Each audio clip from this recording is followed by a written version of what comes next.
तो दोस्तों अभी जो है रानी दिख गई है, तो रानी आपको दिखाते हैं और कोशिश करते हैं कि हम ये पहचाने कौन सी है। ये देखिए, देखिए मधुमक्खी ने कैसे घेर रखा है उसको। अच्छा, ये घुस गई अंदर। ये आ गई। अच्छा, तो बीच में जो फोन जला रहा हूँ, ये वाली रानी है दोस्तों, जो आपको एकदम अलग दिख रही होगी। तो पॉइंट कर दीजिए। हाँ, ये अंदर घुस गई वापस। तो अभी आप मतलब कितना टोटल कितना कमा लेते हैं? इस साल 2025 में हमारा जो अभी चल रहा है, 24 में हमने 8 लाख करीब हमने कमाया था। अच्छा, ठीक है, ये प्रॉफिट था आपका या फिर गला था? प्रॉफिट है मेरा ये। अच्छा, 8 लाख का। मधुमक्खी में प्रॉफिट ही है। अगर आप क्वालिटी में शहद दोगे ना, हमारा 1000 रुपये का शहद जाता है। अच्छा, और मार्केट में आपको 500 से 600 रुपये का शहद मिलता है। हाँ। हमारे शहद की क्वालिटी है, ठीक है। हमारा दाम अधिक है, पर नेचुरल मिलेगा हमारे पास। जो भी है हस्बैंड वाइफ को मैं ये बताना चाहूँगी कि दो हम जो हैं एक गाड़ी का एक पहिया है। अगर हस्बैंड और उसको हम उनको शायद पूरा सपोर्ट करेंगे तो हमारे हस्बैंड आगे बढ़े। हस्बैंड ही आगे नहीं बढ़े, हमारा पूरा परिवार, हमारे बच्चे, हमारा पूरा हम परिवार आगे बढ़ रहा है। ठीक है, क्या आपका नंबर है? एक बार नंबर भी आप अपने मेरा मुंह से बता दीजिए। 90273765। नमस्कार दोस्तों, स्वागत है आपका गांव वाला यूट्यूब चैनल के एक और वीडियो पे। दोस्तों आज की वीडियो बहुत ही बढ़िया होने वाली है। आप जानते हैं कि सोमेश्वर घाटी के लजुड़ा गांव से मैं वीडियो बनाता हूं और अक्सर अपनी वीडियो के लिए एक जगह से दूसरी जगह, एक गांव से दूसरे गांव जाता हूं। तो आज इसी कड़ी में मैं गया था सोमेश्वर से कनालबुंगा, जहां पे मैं मिला हूं फर्तियाल जी से और उनकी पत्नी निर्मला जी से, जो कि मधुमक्खी का काम करते हैं और सालाना 8 से 10 लाख रुपये का जो है प्रॉफिट कमाते हैं। तो दोस्तों अभी मैं अपने खेत में हूँ और सुबह के टाइम में गया था, तो मेरे हाथ में ग्लव्स देख सकते हैं आप, और मैं इस वक्त धान काट रहा हूँ। ये ग्लव्स इसलिए पहन रहे हैं क्योंकि कभी गलती से जो है दराती से हाथ में वो आ जाता है, दराती आ जाते तो कटे नहीं। तो फिलहाल दोस्तों सुबह का जो है व्यू दिखाते हैं और सीधे आपको ले जाते हैं यहाँ से कनालबुंगा। और उम्मीद करता हूँ ये वीडियो आपके लिए बहुत ही बढ़िया होगी, बहुत ही फायदेमंद होगी। जो भी लोग उत्तराखंड में मधुमक्खी पालन का कार्य करना चाहते हैं या फिर मधुमक्खी के डब्बे बेचना चाहते हैं। दरअसल जो फर्तियाल जी है वो शहद से ज़्यादा डब्बे बेचते हैं, तो जो भी इस तरह का काम करना चाहते हैं उनके लिए वीडियो काफ़ी बढ़िया हो सकती है। तो फिलहाल तो काफ़ी हवा चल रही है, लेकिन सुबह जो है मौसम बढ़िया था, तो सीधे चलते हैं सुबह और ले जाते हैं आपको कनालबुंगा की ओर। फिलहाल हम हैं रोड में और अब चलते हैं, चल हिट कनालबुंगा की तरफ जाते हैं। बढ़िया मौसम हो रहा है, देख सकते हैं आप। और ये बस आ गई है रानीखेत बिंता रामनगर वाली।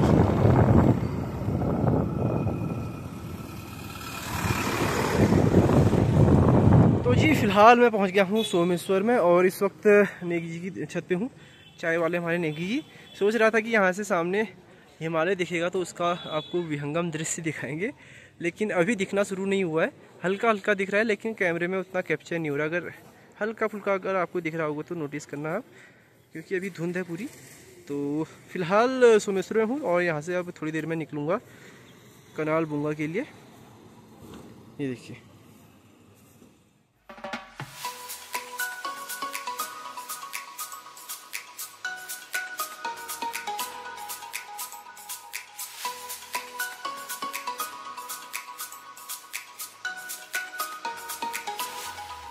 तो दोस्तों अभी मैं हूँ पातली बगड़ से थोड़ा आगे। पातली बगड़ पीछे है, 100 मीटर पहले आपने देखा होगा।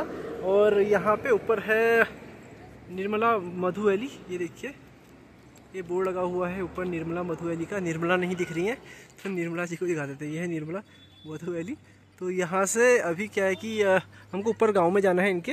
ये है फर्तियाल जी, तो फर्तियाल जी से अभी मैं मिलूंगा, आपको भी मिलाऊंगा। लेकिन अभी ये कह रहे हैं कि यहाँ पे उतने बॉक्स नहीं है, ज़्यादा मक्खी के बॉक्स यहाँ है नहीं, तो ऊपर गांव ले जाएंगे और अपने गांव में दिखाएंगे कि किस तरह से मधुमक्खी पालन हो रहा है।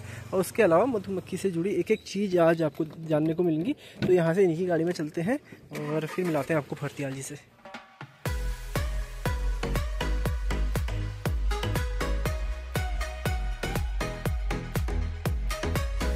तो जी फिलहाल हम पहुंच गए हैं कनालबुंगा में। लिखा भी यहाँ पे कि ग्राम पंचायत कनालबुंगा में आपका हार्दिक स्वागत है। तो यहाँ पे कनालबुंगा में पहुंच गए हैं और ये है फर्तियाल जी का घर। ये देखिए, ये घर है। और अब जो है फर्तियाल जी को मैं अपने साथ वीडियो में लूँगा और इनसे एक एक चीज़ के बारे में पता किया जाएगा और एक एक जानकारी मधुमक्खी पालन से लेके, चाहे आप मधुमक्खी का पालन कर रहे हैं या फिर चाहे आप मधुमक्खी के डब्बे बना के उसको बेच रहे हैं, तो हर चीज़ इनसे पता करते हैं और जैसे हम इनके घर में आए हैं वैसे ही आपको दिखने लग गया होगा कि ये मधुमक्खी के डब्बे रखे हैं। अभी सब कुछ इनसे पता करेंगे क्या है। ये तो डब्बे आपको दिख रहे होंगे, ये स्टैंड है मेरे ख्याल से, और ये पता नहीं क्या है, मशीनें हैं। तो ये कौन सी मशीनें हैं वो भी जानने की कोशिश करूँगा, लेकिन सबसे पहले लेते हैं फर्तियाल जी को। तो दोस्तों अब इंतजार की घड़ी समाप्त हुई और मेरे साथ हैं फर्तियाल जी। सर स्वागत है आपका गाँव वाला यूट्यूब चैनल में। सबसे पहले थोड़ा यहाँ की भौगोलिक परिस्थिति जान लेते हैं कि हम कहाँ पे हैं। तो अभी हम हैं ग्राम पंचायत कनालबुंगा में। थोड़ा बताइए सर, आसपास में कौन कौन से गांव हैं? ये गांव कनालबुंगा है, सामने वाला गांव भंदर गांव है। कौन सा? अच्छा, आपकी उंगली सामने दिख रहा है। हाँ। उसके बाद जो इधर दिख रहा है वो ग्वान्ने है। अच्छा, उससे 1 किलोमीटर आगे नाकोट पड़ता है। हाँ। वहाँ से 2 किलोमीटर आगे उसकुना। उसकुना से थोड़ा इस साइड दांगड़ पड़ता है। हाँ। और दांगड़ से आगे वो जो ऊपर टॉप में दिख रहा है वो बरसिमी है। अच्छा, तो ये बरसिमी तक ये सड़क गई है? जी, अभी तक बरसिमी तक गई है। ठीक ठीक। तो ऊपर भी गांव है क्या बरसिमी से आगे भी? नहीं, उधर को नहीं है। अच्छा, तो फर्तियाल जी सबसे पहले मैं जानना चाहूँगा कि ये आपका जो बिजनेस है डब्बे, मतलब ये मधुमक्खी का, आप देख सकते हैं दोस्तों की छत में भी इन्होंने डब्बे रखे हैं मधुमक्खी के। ये आपने कब शुरू किया, कहाँ से प्रेरणा मिली और क्या इसकी बिहाइंड द स्टोरी है? देखिए सर, मैं 2004 में यहाँ से दिल्ली गया था नौकरी की तलाश में पूरे परिवार के साथ। अच्छा। और 2019 में कोरोना काल आ गया था, आप सभी लोगों को पता है। और कोरोना में उस समय पूरा सभी ऑफिस फैक्ट्रियाँ सब बंद हो गई थी। तो जैसे ही मैं अपने गांव को छोड़कर अपने परिवार के साथ दिल्ली गया था, वैसे ही मुझे 15 साल नौकरी करने के बाद दिल्ली से वापस गाँव आना पड़ा। और गाँव आने के बाद आपको पता ही है कि गाँव में रोजगार की कमी थी और जिम्मेदारियां थी, बच्चों की थी, परिवार की जिम्मेदारी थी, तो कुछ करना था। तो हमने बकरी व्यवसाय किया। अच्छा, बच्चे कितने आपके? 2 बच्चे हैं मेरे। बड़े हो गए होंगे? हाँ। क्या कर रहे हैं? दोनों होटल मैनेजमेंट कर रहे हैं। अच्छा, एचएम कर रहे हैं। ठीक है। अच्छा। और तो वो थी, तो यहाँ बकरी का व्यवसाय किया, उसमें हम असफल रहे। अच्छा, वहाँ से आके आपने बकरी का किया? बकरी का किया। कितनी बकरियां रखी थी? उसमें हमने रखी थी स्टार्टिंग में 2 बकरियां, बट इसीलिए असफल रहा है कि हमने छोटे लेवल पे किया था। अच्छा। फिर हमने मुर्गी का व्यवसाय किया, वहाँ पर भी हम असफल रहे। कितनी मुर्गियाँ रखी थी? मुर्गियाँ मैंने 40 रखी थी। 40 रखी थी। ठीक। तो असफल रहा, उसके बाद थोड़ा टूटने लग गया, मनोबल गिर गया, क्योंकि 2 व्यवसाय कर चुका था। तो यहाँ पर मेरी प्रेरणादायक बनी मेरी निर्मला, मेरी वाइफ निर्मला फर्तियाल। उन्होंने मुझे साहस दिया, हौसला रखा। उन्होंने कहा कोई बात नहीं, फिर करते हैं। और देखिए ऊपर वाले की ये वो रही, उसी बीच जीबीपन कटावल में मधुमक्खी की ट्रेनिंग शुरू होने लगी। तो 15 दिन की थी, वहाँ पर मैंने उसमें भाग लिया। तो वहाँ पर ट्रेनिंग में जब भाग लिया तो थोड़ा प्रैक्टिकली ज्ञान हो गया था। ठीक है। उसके बाद हम 3 बॉक्स हमने शुरू किया। तो क्या करने लग गए, उसके बीच जहाँ भी ट्रेनिंग होती थी, जोली कोट हुई वहाँ मैं चला गया, हॉलबाग में भी हम दोनों मियाँ बीवी ने ट्रेनिंग ली। तो उस बीच हमारे बॉक्स बढ़ने लग गए। आज निर्मला मधु वैली, आज हम हर साल 200 से 350 से बहुत सेल करते हैं बॉक्स। हाँ, मधुमक्खी। स्टार्टिंग में हम शहद सेल करते थे, आज ही सेल करते हैं। क्या अंतर है शहद और मधुमक्खी के? ये मतलब वैसे तो जॉनर एक ही है, लेकिन आप शहद बेचते हो, शहद ही बेचते होंगे, लेकिन आपका फोकस जो है मधुमक्खी बेचने में रहता है, यानी कि डब्बे बनाने में रहता है। तो देखिए मधुमक्खी की डिमांड अधिक है, शहद की डिमांड भी है, बट उसमें शहद की डिमांड में आपका काम बढ़ जाता है। अच्छा। एक तो आप पहले शहद निकालिए, उसको फिर बोतल में पैक करिए, ठीक है, फिर आप बेचिए। यहाँ पर सीधे आपको डिमांड आपके पास आनी है, आपने सीधे कॉलोनी देनी है। स्वार्म में भी बिकते हैं, बॉक्स में बिकते हैं। कॉलोनी क्या होती है? कॉलोनी जो ये होती है, जैसे एक मधुमक्खी बॉक्स है, जैसे हमारी पहाड़ी भाषा में कहते हैं, जैसे एक परिवार में एक परिवार है, उसके 2 लड़के हैं, तो एक समय तो ऐसा आएगा दोनों न्यार होंगे। वही समय इसमें भी होता है मधुमक्खी का। जब बसंत का सीजन आता है, उसमें जब फूलों की बहार होती है, अधिक मात्रा में पोलन नेक्टर मिलता है, तो उस समय स्वार्मिंग होती है। अच्छा। तो एक कॉलोनी रानी कुछ वर्कर को लेके और कुछ ड्रोन को लेके एक झुंड अलग हो जाता है। अच्छा। उसको भी आप बेच सकते हो, डिमांड उसकी आती है, या उसको बॉक्स में पैक करके, तो उसका रेट अधिक होगा। थोड़ा ये टेक्निकल साउंड कर रहा है, अगर आप थोड़ा डब्बे खोल के अगर दिखा सकें तो वो भी मैं अभी थोड़ी देर बाद दिखेंगे। हाँ। अगर आप दिखेंगे तो ये बताइए, आप वापस बॉक्स में आ गए, तो अभी आपका सालाना मतलब कितनी बॉक्स? 350 एवरेज, मतलब 350 से 250 से 350 बॉक्स आप बेच रहे हैं, तो कितना इसमें लाभ होता है? मतलब पहले तो ये बताइए कितना आप इसमें आपके पास धन आ जाता है, यानी कि गले में कितना आता है, यानी कि मतलब गल्ला तो नहीं, एक वैसा शब्द हो गया, यानी कि आपके पास कितना पैसा आता है और उसमें मार्जिन मनी कितना आपका रहता है? देखिए मोटा मोटी आप बताइए। मैंने मार्च 2021 में काम शुरू किया। 1 साल में स्टार्टिंग में मुझे कोई भी इसमें प्रॉफिट नहीं हुआ। अच्छा। कुछ भी नहीं। तो उस समय मुझे ऐसा लगने लग गया था कि भाई मैंने बकरी में तो मैं असफल रहा, मुर्गी में भी असफल रहा, यहाँ भी असफल रह रहा हूँ। अच्छा। तो मोहन सिंह बिष्ट हैं एक हमारे इधर शीतला खेत के पहले कस्टमर मेरे वो बने। अच्छा। 2 बॉक्स ले गए। अच्छा। वहाँ से मेरा साहस बढ़ा। अच्छा। वहाँ से मैंने पीछे मुड़ के नहीं देखा। फिर मुझे जब मैं हर जगह जैसे कहीं भी सरकारी संस्था ये होता है ना, मैं हर जगह जाता हूँ। वहाँ से मुझे बहुत कुछ सीखने को मिला। उन्होंने कहा भाई अगर आपको धंधा करना है ना तो आपको पेशेंस रखना पड़ेगा, सब्र रखना पड़ेगा। एकदम से पैसा आएगा तो एकदम चला जाएगा, लेट आएगा तो फिर आते रहेगा। अच्छा। तो वहाँ से मैं सीखा। तो स्टार्टिंग में आमदनी कुछ नहीं होती थी, अभी बहुत अच्छी आमदनी होती है। आमदनी ये होती है, देखो स्वार्मिंग एक अगर आपके पास अच्छी कॉलोनी है ना तो एक बॉक्स आपको 5-6 स्वार्म दे देता है। 4 स्वार्म तो देगा ही। अगर अच्छी कॉलोनी है 5 भी दे देगा, 6 भी दे देगा। 5 स्वार्म का मतलब क्या हुआ? 5 परिवार? 5 परिवार। अच्छा, 5 डब्बे बना देगा वो? 5 डिब्बे बना देगा। ठीक। और अगर स्वार्मिंग बेचते हैं वो भी अलग। अगर उसको बॉक्स में रखते हैं तो बसंत के सीजन में 1 महीने में 4 या 5 फ्रेम का बॉक्स हो जाता है। अच्छा। स्टार्टिंग में जो फर्स्ट स्वार्म आता है 1/3 मधुमक्खियाँ उसमें निकलती हैं तो बहुत अच्छा स्वार्म होता है। उसमें पुरानी रानी होती है, बहुत अच्छा स्वार्म होता है। अच्छा। तो जहाँ तक पैसे की बात थी, स्टार्टिंग में कुछ नहीं था। अगर हम पूरा बॉक्स सहित 6200 का जाता है मेरा, ठीक है। और अगर पूरा बॉक्स सहित अगर स्वार्मिंग ले जाना है तो 2000 का हम स्वार्मिंग बेचते हैं। अच्छा, स्वार्मिंग क्या होता है? खाली एक पत्ता? स्वार्मिंग एक झुंड उड़ा, हाँ। वो बैठा, उसको हमने पकड़ के स्वार्म बैग में देना है उनको। अच्छा। कस्टमर। अच्छा, वो फिर अपने डब्बे में डालेंगे? वो अपने डब्बे में डालेंगे। ठीक ठीक। वो अपना स्वार्म बैग हमें देगा। ठीक ठीक ठीक। और बॉक्स आपका? तो अभी आप मतलब कितना टोटल कितना कमा लेते हैं? इस साल 2025 में हमारा जो अभी चल रहा है, 24 में हमने 8 लाख करीब हमने कमाया था। अच्छा, ठीक है। ये प्रॉफिट था आपका या फिर प्रॉफिट है मेरा ये। अच्छा, 8 लाख का मधुमक्खी में प्रॉफिट ही है, क्योंकि देखिए आप जिनको बॉक्स दे रहा हूँ ना मैं, उनके बॉक्स हम मेरे पास यहाँ आते हैं, उनके बॉक्स में हमने मधुमक्खी डालना है। ठीक। पूरा। हाँ। कोई और जरूरी कॉल से बात कर लीजिए। तो फरतियाल जी, आपने शुरू में भी कहा कि निर्मला जी का आपको बहुत सहयोग मिला। ये थोड़ा बिजनेस से हटके वाला सवाल है, परिवार की दृष्टि से है या फिर समाज की दृष्टि से है। एक महिला का एक पुरुष का साथ देना या फिर एक पुरुष का एक महिला का साथ देना उसके व्यवसाय में, उसके कामकाज में कितना आप जरूरी समझते हैं? बहुत ज़रूरी है सर, क्योंकि जब मैं असफल हो गया था ना, अगर मेरी बीवी भी उस समय मेरे पीछे खड़ी नहीं रहती ना तो शायद मैं इस लेवल पर आज नहीं पहुंच पाता। आज निर्मला मधु वैली जो है ना सर, एक पहचान बन चुकी है। आज हेमूथान, ताड़ी खेत, जोलीकोट, कहाँ से लोग विजिट करने हमारे वहाँ आते हैं। अच्छा। वो इसलिए आते हैं, हमें इसके लिए ये गवर्नर साहब का भी पुरस्कार मिला है और मुख्यमंत्री द्वारा भी मिला है। अच्छा। ठीक है। स्टार्टअप इंडिया में हम 10 में हमारा नाम भी आया था अभी। अच्छा। तो ये ऐसे ही नहीं आया, हमारी मेहनत से आया है। निर्मला मधु वैली आज मेरे गाँव की पहचान नहीं, आने वाले समय में पहाड़ की पहचान बनेगी। अच्छा, उत्तराखंड की पहचान? उत्तराखंड की पहचान बनेगी। क्योंकि देखिए अगर आप कोई काम कर रहे हैं ना, मेहनत आपको, आपके परिवार का साथ बहुत ज़रूरी है। अगर आपका परिवार का साथ नहीं है तो आप उसमें कामयाब बहुत कम चांस होते हैं। क्योंकि जब 2 व्यवसाय में मैं असफल हो गया था, उस समय मेरी वाइफ ही की प्रेरणा से मुझे ये वो मिला कि आप मधुमक्खी में फिर ट्राई करिए। कोई बात नहीं, फिर करिए, कोशिश करते हैं। तो वहाँ पर हम कामयाब हो गए। लेकिन मैं 2-3 मधु पालकों के वहाँ भी गया, मक्खी पालकों के यहाँ पे, और वैसे भी मैंने थोड़ा बहुत इसके बारे में रिसर्च करने की कोशिश की।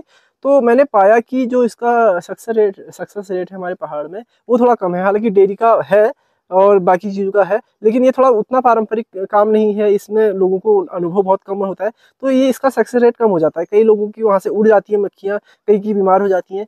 तो क्या इसका रीज़न होता है मेन? इसका रीज़न ये होता है सर, अगर आप मधुमक्खी पालन कर रहे हैं तो आपके पास प्रशिक्षण होना बहुत ज़रूरी है। जब तक आपके पास प्रशिक्षण नहीं होगा तो आप मधुमक्खी में कभी कामयाब नहीं हो पाएंगे। आपको नॉलेज होनी चाहिए, क्योंकि जो लोग मधुमक्खी पालते हैं उनके वहाँ उड़ जाते हैं। उसका रीज़न ये होता है, बरसात के समय में इसमें मोमी कीड़ा नाम की बीमारी लगती है। अच्छा। लोगों को पता नहीं होता है। हम अब हमारे घरों में देखें ना, जब बरसात हो जाती है तो घर में भी सीलन हो जाती है, ना, कपड़ों में भी सीलन हो जाती है, हम सुखाते हैं तो लोग वैसे ही देखते हैं। उस समय आपको ध्यान रखना है मधुमक्खी कैसे मोमी कीड़े से कैसे बचा जाए। अभी मैं आपको प्रैक्टिकली सब बताऊंगा कैसे उसमें बचते हैं। हर 15 दिन में आपको चेक करना है बॉक्स। मोमी कीड़ा एक तितली नाम की होती है, तितली, वो जब अंदर जाती है जहाँ पर भी खाली फ्रेम होता है अंडे दे देती है। अच्छा।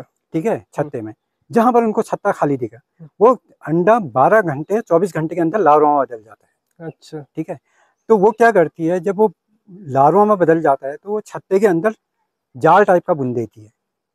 ठीक है, अंदर ही अंदर मोमी कीड़ा बोलते हैं उसको, जाल द्वारा। तो जब रानी का जब बच्चा बाहर निकलेगा, जब वर्कर, तो बाहर नहीं निकल पाता, वो फंस जाता है उसमें। अच्छा। ठीक है, अब फंस जाएगा तो देखिए, अब एक मधुमक्खी का वंश है, मान लीजिए उसमें 80,000 मधुमक्खियां हैं। अब बच्चे पैदा हो नहीं रहे। ठीक है, और मधुमक्खियां जिनके जो बूढ़े हो रहे हैं उनकी एज खत्म हो रही है, बच्चे पैदा होंगे नहीं, तो मधुमक्खी कम होते गए ना, बिल्कुल होते गए। तो इस पोजीशन में मधुमक्खियों को लगता है कि भैया हमारे वंश खतरे में है, बच्चे पैदा हो नहीं रहे और जो पुराने मर रहे हैं, तो वो भाग जाती है, पलायन कर लेती है। पलायन कर ले, उसको घर छूट बोलते हैं। अच्छा।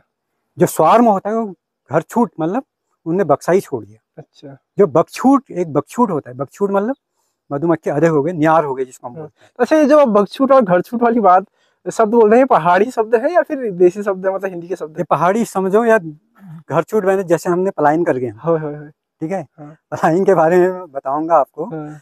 तो वही चीज है। अच्छा, कि पलायन कर गए यहाँ से। बकछूट मतलब क्यों आएंगे नहीं अब? नहीं आएंगे, पलायन कर गए, मतलब यहाँ रोजगार था नहीं, इसीलिए चले गए ना दिल्ली या बम्बई चले गए, वही चीज है। और घर छूट में आ जाएंगे? घर छूट में मतलब, घर छूट में आप उनको दूसरा बॉक्स देंगे? बकछूट घर छूट में गए। अच्छा, बकछूट मतलब एक कॉलोनी उसमें रहेगी। अच्छा, एक कॉलोनी शिफ्ट हो जाएगी दूसरी बाहर गई। ओके, तो उसमें आप दूसरा डब्बा दे सकते हैं, या फिर वो उसको बेच ही सकते हैं? बिल्कुल बेच सकते हैं, या उसको पैक करके दूसरी जगह। तो अभी आपके पास कितने डब्बे टोटल? अभी मेरे पास इस समय 92 बॉक्स हैं। 92 बॉक्स हैं जिनमें मक्खियां हैं। हाँ। तो कितने घंटे काम आपका हो जाता है इसमें? आपने कोई लेबर भी रखा है इसके लिए? इसमें मैंने 6 लोगों को रोजगार दे रखा है। 6 लोगों को? अच्छा, 6 लोगों को रोजगार दे रखा है।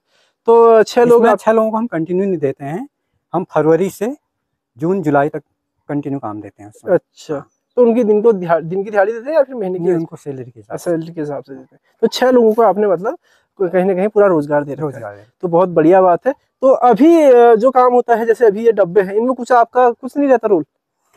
इनमें रहता है किसी भी बॉक्स को बरसात के समय में 15 दिन में आपको चेक करना है। ठीक है, अगर आप कंटिन्यू काम को करते रहेंगे तो आपका 5 मिनट का काम है। अच्छा, एक नए बंदे के लिए पूरा टाइम लगेगा। ये सब अनुभव का काम है।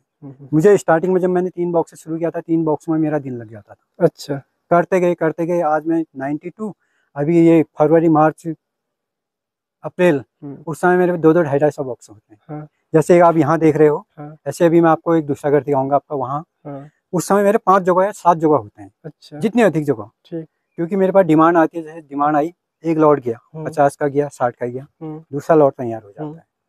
जैसे यहाँ से कोई बॉक्स की स्वार्मी होगी, मैं यहाँ से पकड़ के दूसरी जगह डाल दूंगा। अच्छा, तो एक और ये समस्या होती है जो मधुपालक होते हैं उनके लिए, कि उनको भी पलायन करना पड़ता है। जैसे अभी यहाँ पे फूल नहीं है, तो उनके लिए पोलन नहीं है, और तो उनको पलायन करना पड़ता है। और कई लोग ऐसा होते हैं कि चीनी लगाते हैं, अगर वो नहीं हो तो आप कैसे इसको मैनेज करते हैं? देखिए सर, मैं इसमें एक पूरा उससे बताता हूँ। देखिए, एक समय ऐसा था, मैं यहाँ से नौकरी के लिए दिल्ली गया था। ठीक है। हाँ। फिर वापस यहाँ आया। आज निर्मला मधु वैली की वजह से, मधुमक्खी की वजह से मेरा परिवार तो पल ही रहे। 6 लोगों को मैंने और रोजगार दे रखा है। उस समय नौकरी मांगने गया था, नौकरी दे रहा हूँ। 6 कोई क्यों दे रहे हैं आप? उनको भी तो दे रहे हैं जो आपके वहाँ से डब्बे ले जा रहे हैं, अगर देखा जाए तो। वो तो दे रहे हैं, वो अप्रत्यक्ष रूप से हो गया, प्रत्यक्ष रूप से आप 6 लोगों को दे रहे हैं। उसके अतिरिक्त भी अभी पूरे गाँव को भी मैं रोजगार दे रहा हूँ। वो मैं आपको बताता हूँ।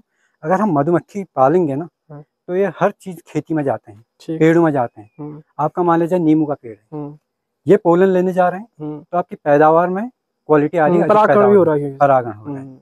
ठीक है, डबल फायदा है। बड़े किसानों को ये चीज पता नहीं है, वहां से भी फायदा हो रहा है, यहाँ से भी फायदा हो रहा है। बिल्कुल बिल्कुल।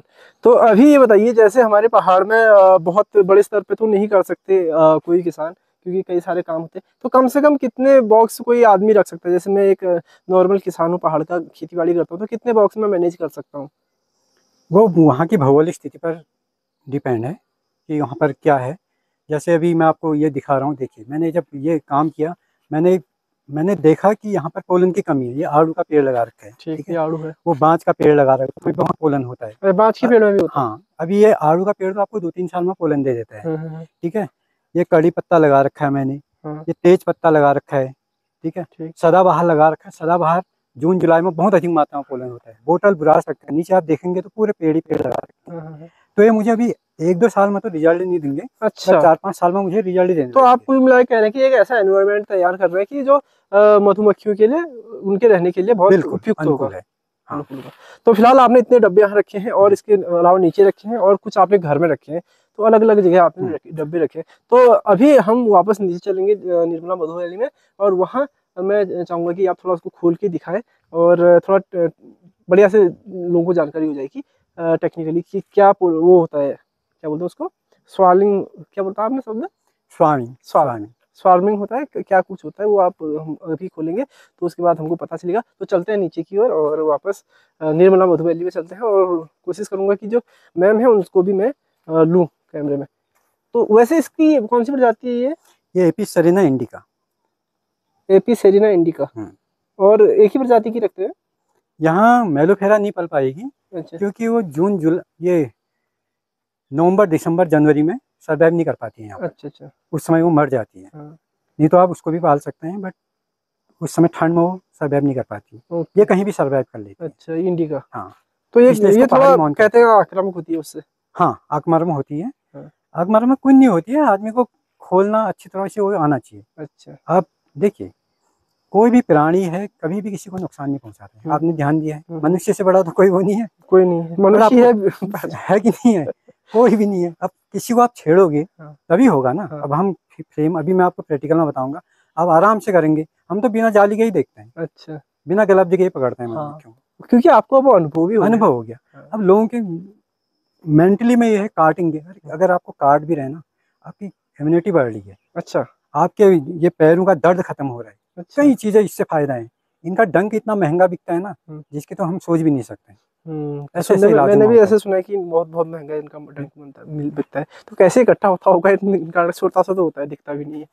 उसमें एक प्लेट लगानी पड़ती है। अच्छा, इनके आगे से एक प्लेट लगती है। जब अगर मधुमक्खी का डंक निकल जाएगा तो मधुमक्खी मर जाती है। शायद आपको पता होगा। और कोई भी प्राणी को जब पता है कि भैया मैं अपने डंक इसको काटूंगी तो मैं मर जाऊंगी, तो क्यों काटेगा वो तभी काटेगा जब उसको खतरा महसूस होता है। ठीक है, वो एक डंक यहाँ पर प्लेट लगती है। जब मधुमक्खी बाहर जाती है, बाहर से जब अंदर को आती है तो मधुमक्खी को करंट टाइप का लगता है। ठीक है, जब वो करंट टाइप का लगता है तो मधुमक्खी उसको डंक मारती है, तो उसका डंक निकलता नहीं है, उसमें विष आता है, उसको कलेक्ट किया जाता है। समझ गए? वही यूज होता है बाद में। तो जो डंक होता है वो नहीं निकलता है? वो नहीं निकलेगा, खाली इसका पॉइजन निकलेगा। हाँ, उसमें थोड़ा सा उसका विष निकलेगा। अच्छा, वही उसको कलेक्ट किया जाता है। अच्छा, वो लिक्विड बड़े लेवल पर होता है, बहुत बड़े लेवल में होता है। उसके लिए आपका कम से कम 5000-6000 बॉक्स होनी चाहिए। ठीक ये उसकी लेकिन प्राइस बहुत महंगी होता है। मेडिसिन के यूज होता है, या फिर मेडिसिन के यूज होता है? मेडिसिन के यूज होता है, जो कैंसर इन चीज के लिए इलाज में होता है। अच्छा, चलिए चलते हैं नीचे की ओर। ठीक है, तो दोस्तों अभी हम वापस से नीचे जाएंगे जहाँ से ऊपर को आए थे, तो वापस जाएंगे। और एक कूलर धर रहा था मूल। हाँ, ये जर्मन शेफर्ड रखा है। क्या नाम है इसका? German shepherd. इसका ओली। देखो भाई, इन्होंने अपना कुत्ता बुला दिया है। भूखाल तो ना? नहीं, कुछ नहीं करेगा। ओली आ गया। ओली, चलो बैठो, यहाँ बैठो, जाओ। ये देखिए इनका कुत्ता आ गया। तो फिलहाल इनके कुत्ते को भी अब विदा करते ही तो यही रहेगा, हम चलते हैं नीचे की ओर। तो दोस्तों अभी हम पहुंच गए हैं निर्मला मधु वैली में, और जैसा मैंने पहले बताया, ऊपर बताया था कि हम नीचे जाएंगे और वहाँ पे आपको जो है डब्बे खोल के दिखाएंगे किस तरह से होता है। उससे पहले इनका बोर्ड वगैरह दिखा देता हूँ, जिसमें नंबर भी होगा, क्योंकि कई लोगों को क्वेरी होगी। नंबर इसमें लिखा है, मैं दिखा देता हूँ आपका। ये देखिए, निर्मला मधु वैली, ग्राम Karnal Bunga, post office parsley बगल, हवालबाग, अल्मोड़ा, उत्तराखंड। और नंबर इसमें लिखा है, आप लोग नोट कर लीजिएगा, 7895514159। दोनों नंबर है और दोनों व्हाट्सएप पे हैं जी, दोनों व्हाट्सएप पे है ना। और अगर किसी को बात करनी हो और कुछ पूछताछ करनी हो तो आप उपलब्ध रहते हैं या फिर बिजी रहते हैं? हाँ बिल्कुल। तो चलिए वापस चलते हैं और अब देखते हैं दोस्तों इनका जो है मधु का बॉक्स, यानी कि मक्खी का बॉक्स, और थोड़ा खोल के दिखाते हैं आपको।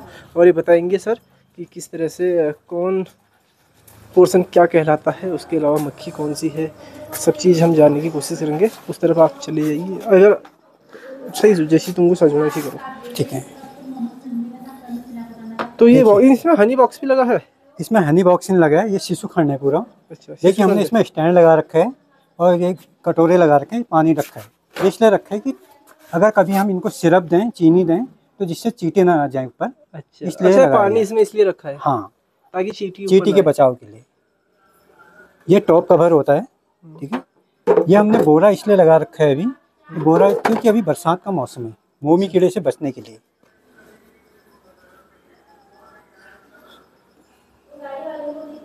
इसको इनर कवर बोलते हैं। अच्छा, तो ये सारे शिशु हैं। ये देखिए, ये सब वर्कर हैं। अच्छा, ये सारे वर्कर हैं जो मतलब पोलन लेके आती है बाहर से। बिल्कुल। और फिर शहद बनाती हैं। ये हेप्टूल है, ठीक है। क्या बोलते हैं इसको? हेप्टूल। हेप्टूल। ये इस काम आता है। यहाँ से अगर हम इसको करेंगे तो ये नीचे इस फ्रेम को दबाएगा, इसको ऊपर को उठाएगा। ओके, ठीक है। और ये साफ करने का होता है, ऐसे कहीं भी अगर मोम लगा है। तो आपको डर नहीं लगता बिना मास्क के आप कर रहे हैं? देखिए, आराम से करेंगे तो इसमें कोई डरने की बात नहीं है। अच्छा, ठीक है। कोई मधुमक्खी दबना नीचे कुछ नहीं। ये देखिए साथियों, फीडर है। ये बरसात के मौसम में जैसे 2-4 दिन कंटिन्यू बारिश होती है तो उस समय में इसमें चीनी देना पड़ता है इनको। अच्छा, चीनी का सिरप। अच्छा, बारिश में बाहर नहीं जाती मक्खियाँ? क्योंकि कंटिन्यू बारिश होगी तो उसमें मधुमक्खियाँ बाहर कम जाती हैं। ठीक है। तो फीडर हो गया जो पीला वाला था। हाँ, वो फीडर। अब देखिए, हमें आराम से मधुमक्खियों को करना है। ये आप देखिए कितनी अच्छी कॉलोनी है। ठीक है। ये पूरा देखिए सर, ये बच्चे पैदा होने वाले हैं। देखिए, अंडे भी हैं, लार्वा भी है। और ये ऊपर देखिए, ये चमक भी रहा होगा, शहद है देखिए। और रेड पीला दिख रहा होगा, ये पोलन है।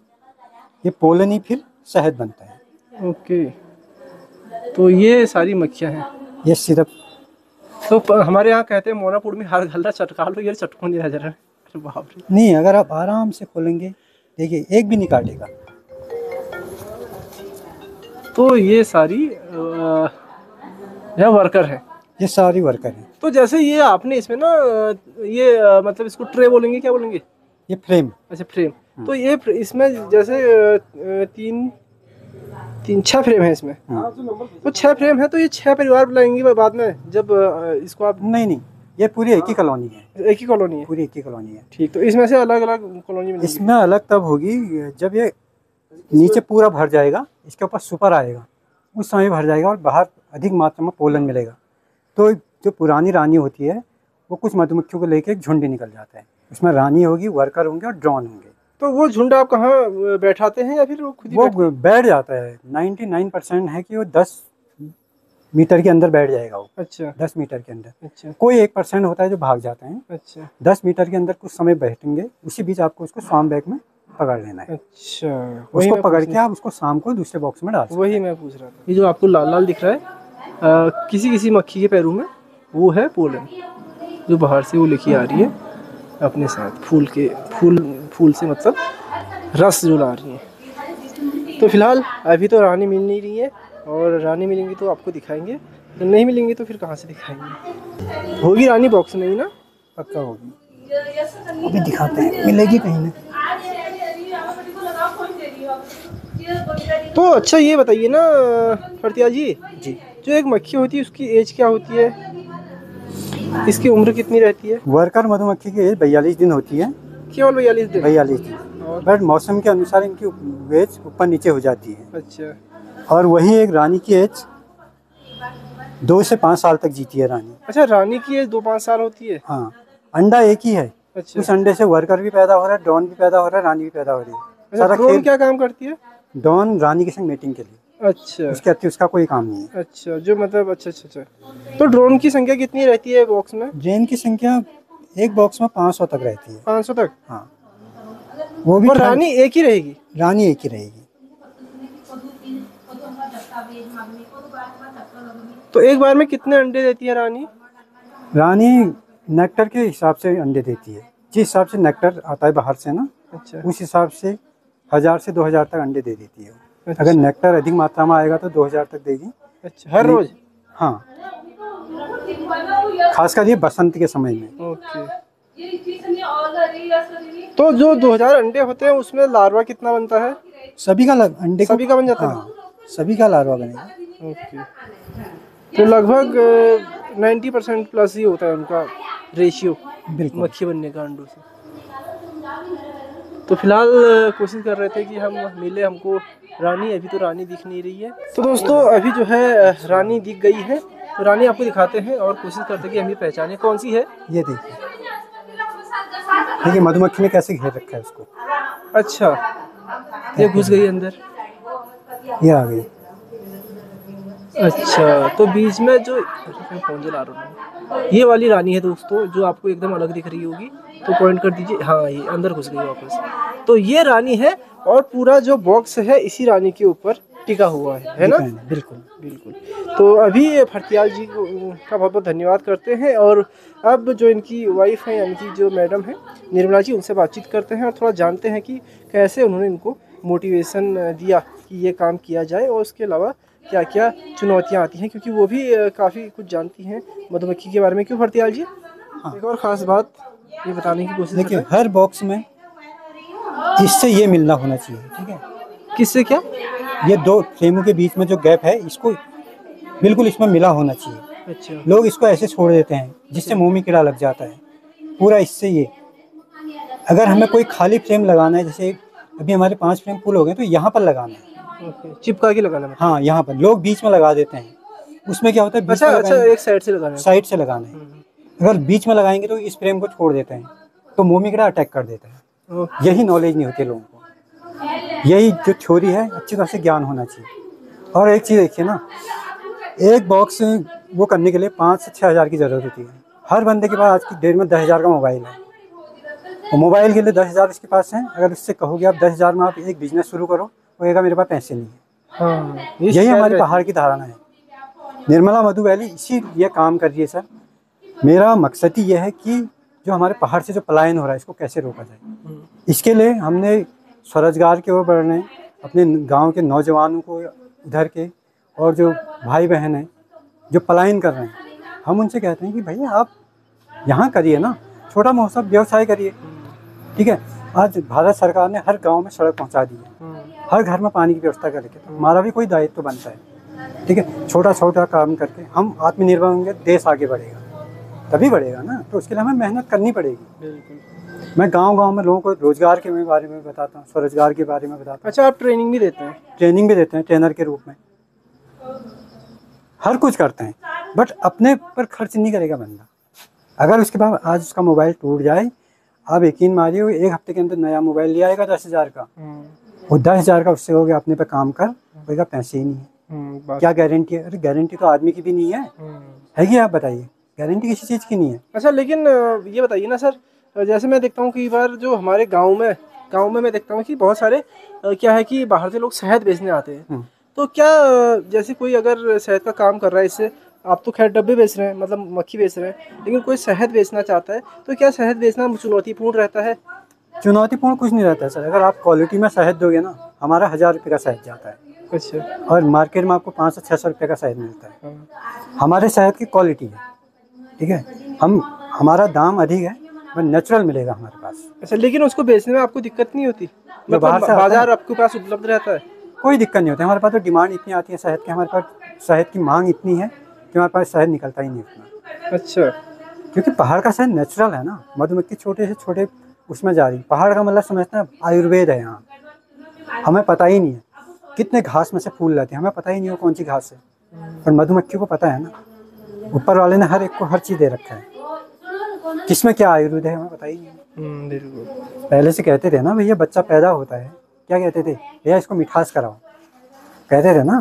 तो मिठास शहद शब्द से तो है। हर धर्म में शहद को पंचतत्व बोला गया है, कोई भी धर्म हो। मैं हिंदू की बात नहीं कर रहा हूँ, हर धर्म में शहद इतना इम्पोर्टेंट चीज़, कई बीमारियों की आपकी ख़त्म कर देगा शहद, अगर आप रूटीन से उसको लोगे। बिल्कुल। तो मतलब कुल मिला के जो मेरा सवाल था वो ये था कि शहद बेचने में दिक्कत तो नहीं होगी? तो नहीं होगी दिक्कत। अगर आप क्वालिटी से शहद देख रहे हो, लोग आपके पास खुद आएंगे। अच्छा। आप यकीन नहीं करेंगे, बेंगलोर से आते हैं मेरे पास। तो जो गांव आते हैं बेचने के लिए, भैया शहद ले लो, बोतल 400 की है, 500 की है, और ये शहद जो लाते हैं ना, ये मेलूफेरा का शहद लाते हैं। मेलूफेरा मीन्स जो बाहर पाली जाती है, जो इटालियन मधुमक्खी है, वो हर बड़े छोटे फूल में नहीं जा पाती है। मक्खी जितनी छोटी होगी ना मधुमक्खी, उतने छोटे फूल में जाएगी, इससे भी क्वालिटी वाला शहद एक और होता है, डाबर मधुमक्खी। आप देखते होंगे वो जंगली मधुमक्खी होती है, झाड़ियों में लगाती है, वो सिर्फ आधा केजी शहद देती है साल में। क्वालिटी वाला शहद है। अच्छा। वो मिलता ही नहीं, बहुत मेडिसिन में ही काम आता है। अच्छा, सबसे तो उच्च ये एक कोटि। और जानकारी इनके द्वारा प्राप्त हुई। तो बहुत बहुत धन्यवाद। अभी हम वापस निर्मला जी के पास जाएंगे और उनसे बातचीत करेंगे कुछ। तो दोस्तों, इस वक्त मेरे साथ है निर्मला जी, जिनके नाम पे ये पूरा काम चल रहा है, निर्मला मधु वैली करके। तो स्वागत है आपका गाँव वाला यूट्यूब चैनल में। नमस्कार। सबसे पहले तो मैं जानना चाहूँगा कि आप काफ़ी समय दिल्ली में रहे, वैसे आपका मायका कहाँ से हुआ? मेरा मायके कुवाली मछखाली से आगे। मछकाली से आगे। हाँ। तो आप शादी के बाद कितने साल बाहर रहे? मैं शादी के बाद केवल 1 साल गांव में रही, उसके बाद मैं दिल्ली चली गई। अच्छा। और दिल्ली से आने के बाद फिर मैं गांव आई। गांव आने के बाद आप लोगों को पता ही है, जैसे शहर की लाइफ अलग होती है, फिर गांव की लाइफ कितनी टफ हो जाती है। हाँ। गांव आने के बाद मैंने गाय भी पाली, बकरियां भी पाली, मुर्गियां भी पाली। और जिसमें मुझे ये लगा केवल मैं गाय बकरी वहीं तक सीमित हो रही थी। अगर गाय पाली थी, पिरू लेने जंगल जाना पड़ता था और घास काटने भी पूरा दिन भर वहीं पर, मतलब अपने लिए कोई टाइम नहीं था। और उसके साथ साथ मैं सिलाई का काम भी करती थी। अच्छा। फिर मैं 2019 में मैं समूह में जुड़ी, NRLM में। समूह में जुड़ने के बाद जैसे हमारे यहाँ 5 समूह बने, 6 महिलाओं का एक समूह बनता है और 30-35 महिलाओं का एक ग्राम संगठन, यानी कि 5 समूह का एक ग्राम संगठन बनता है। हमारा एक ग्राम संगठन बना। ग्राम संगठन बनने के बाद मुझे सक्रिय महिला के रूप में चुना गया। मैं सक्रिय महिला बनी।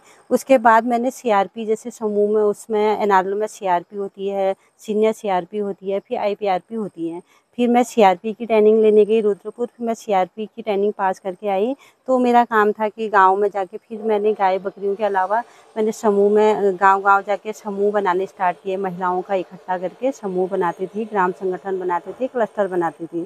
फिर उसके बाद मैं IPRP चुनी गई और IPRP के बाद भी मेरा वही काम होता था, समूह बनाना, ग्राम संगठन बनाना और बैंक से औरतों को लोनिंग कराना, ये काम कराती थी। अच्छा। तो ये बताओ, जैसे आप शहर में रहे उसके बाद गांव आई, कोरोना की वजह से आपको आना पड़ा, तो गांव आने के बाद कितनी चुनौती आपने, मतलब क्या अंतर आपने देखा शहर की ज़िंदगी में? तो वैसे तो आप पहले से ही पहाड़ रहे हैं, लेकिन जब यहाँ से गए और वहाँ से वापस आए तो क्या अंतर आपने देखा शहर की ज़िंदगी में और यहाँ की और वहाँ की लाइफस्टाइल में? शहर की लाइफस्टाइल ये होती है बिल्कुल एक कमरे तक सीमित। शहरी हुआ और बिल्कुल चमक धमक वाली दुनिया हुई शहर में।